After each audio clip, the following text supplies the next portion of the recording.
Hey guys, this morning we will pollinate the Wörlitz. This is a classic hybrid by Mr.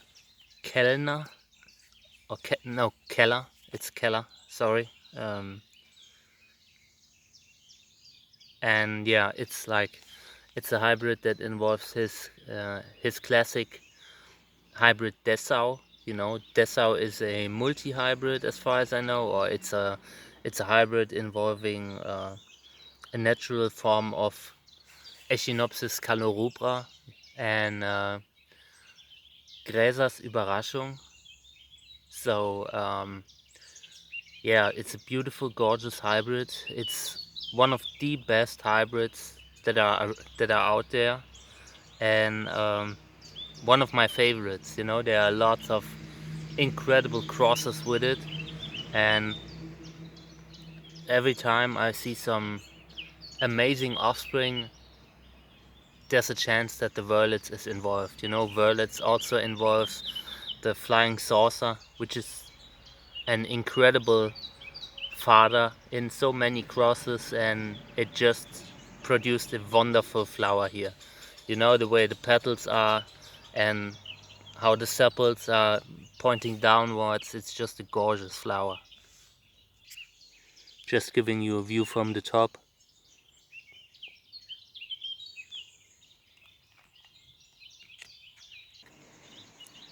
Here's the body. It's like, you know, the body is somewhere in between Lobivia and Trichocereus. Definitely a gorgeous plant, and it flowers multiple times a year. So, you know, it flowers in flushes, and you know, there's like a few months between the flushes, which is amazing for crossing because you have pollen available all the time. So yeah, what we're doing now is I will collect some pollen, and then we're pollinating this guy. I still haven't decided what I will use. I actually wanted to use Trichocereus paranoid, but last year it totally failed, so I don't know if I want to try it again. I could pollinate the Trichocereus paranoid with pollen with pollen of the Wörlitz, but the reverse cross didn't work, so I'll still think about it.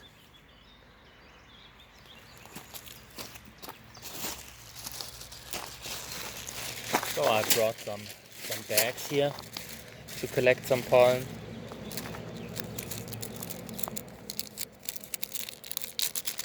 Always feel guilty when I mess up these beautiful flowers, but it's necessary when you're a breeder.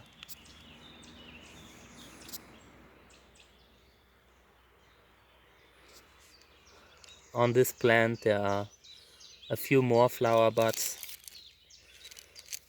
and yeah, I will use the Wörlitz in a few crosses this year. It's just one of the best hybrids at the moment. So the breeder, this is probably the best hybrid of this breeder, and it's a, you know, it's a classic. Like, every now and then there's a hybrid that will be around for generations, and yeah, that's the Wörlitz.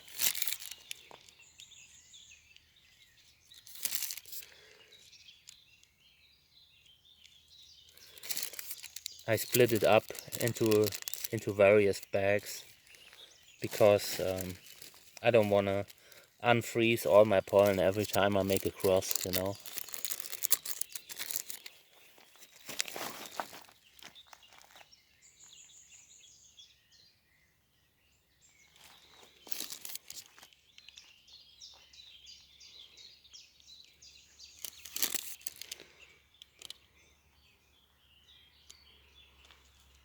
I cut all this away because I want to keep the pollen away from pollinating the flower, you know, like pollinating itself. And I also use it as pollen reserve, you know, when all other sources of pollen are used up. For at least one of these flowers, these two, will be pollinated with a faint yellow hybrid. I'm not sure which one. Oh, I think I know which one. I'll use one of my best hybrids this year, the large 20 centimeter flower that I had. It produced an amazing, it had amazing flowers, and they were huge. And you know, orange is something that works very well with the Wörlitz.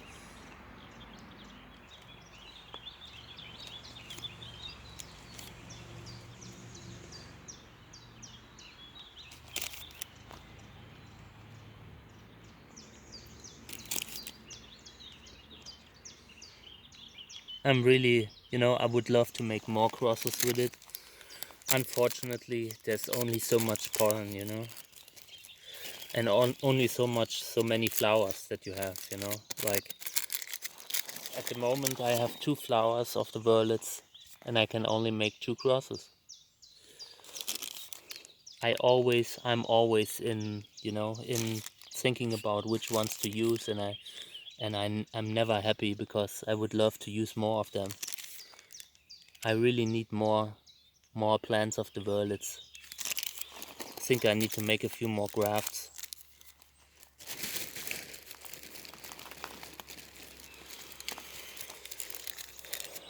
It's a beautiful morning right now. I just started my work day,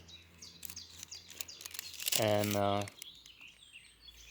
I have a lot of flowers opening up during the day, or at least in the evening. I'm not sure when they will open.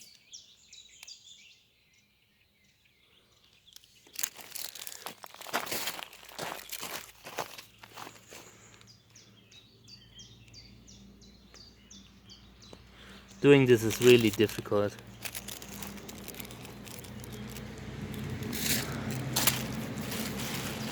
Especially when you're when you have so sausage fingers like me.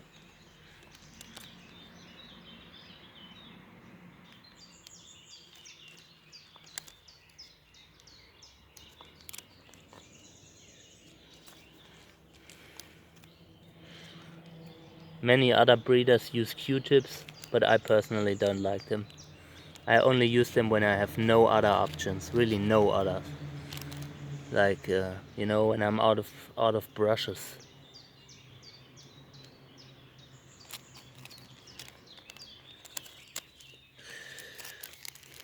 Almost done, and then we're pollinating. Well, I don't know if I should use Trichoceres paranoid. I was really unhappy about the last result, you know, the last time.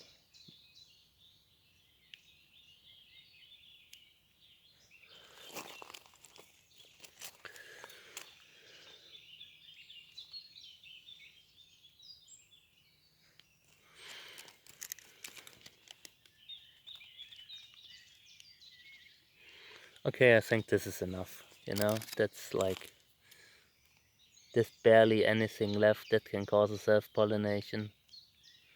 And I don't wanna damage the flower, you know.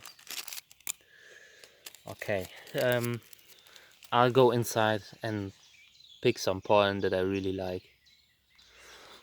Hey guys, it took forever to find the pollen that I want, because I wanted the best pollen, you know. Sometimes when you have a great flower, you need to think hard, you know, what do you want to do. For example, I was thinking about using the Gräser hybrid Paul Ehrlich. It's a ruffled Gräser hybrid that flowers very early, and which has a gorgeous flower, you know, with ruffles all over the flower. But you know, I've already seen hybrids from the Wörlitz with ruffled flowers, you know. There are breeders who already made this cross, and I've seen some very, very good offspring from that cross, you know, that was gorgeous.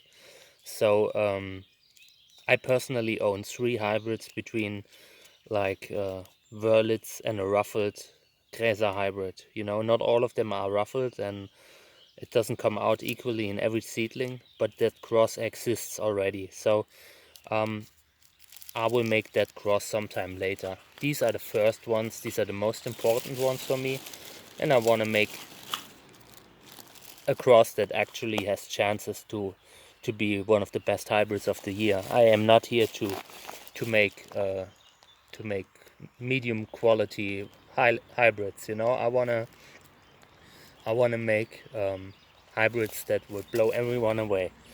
So what I brought here is the pollen of a 20 centimeter hybrid with large orange flowers. The flowers were 20 centimeters tall, huge, beautiful orange. I will tell you the exact name now. So the parent is Flying Saucer crossed with Cantora Gelb and Cantora Orange. It's a Reinhard Liske hybrid. This label doesn't have the whole number. I think it has RL 2005 29. So RL 2005 29. I think that's the label. It's a huge plant that I have, and it blew me away this year. So that's what we're doing now. I'll change the angle of the camera just to give you a little bit more. Okay, so here's my pollen bag,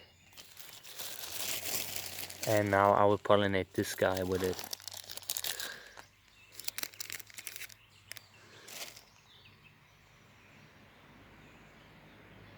I want to use more pollen because I was so disappointed with the outcome of my crosses this year. So so I decided I will use more pollen in the future. I will use large amounts of pollen for my crosses now. I mean, you can't keep all that pollen anyway, so it's best to use it up.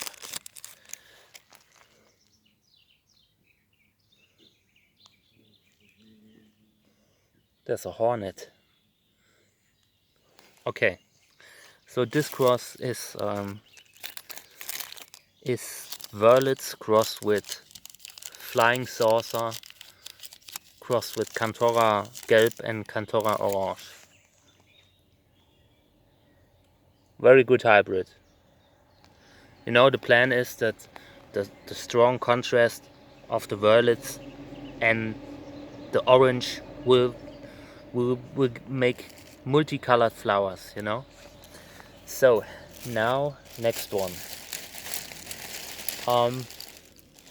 I decided I will use a very faint yellow, which, you know, faint yellow works very well with the Wörlitz. Like, I have a flower from a hybrid that's from Ingo Bartels. It's BS2014.3765.BS002. That means it's a Ingo Bartels cross from 2014. It's Ingo Bartels number 3765, and it's the seedling 002, so the second seedling. And yeah, it's a gorgeous, it's a small plant. The plant flowered at like, I don't know, 10 centimeters height, and it flowered early, and it had a very faint yellow flower, and I feel like this works very well with the Wörlitz. So we're pollinating this other flower.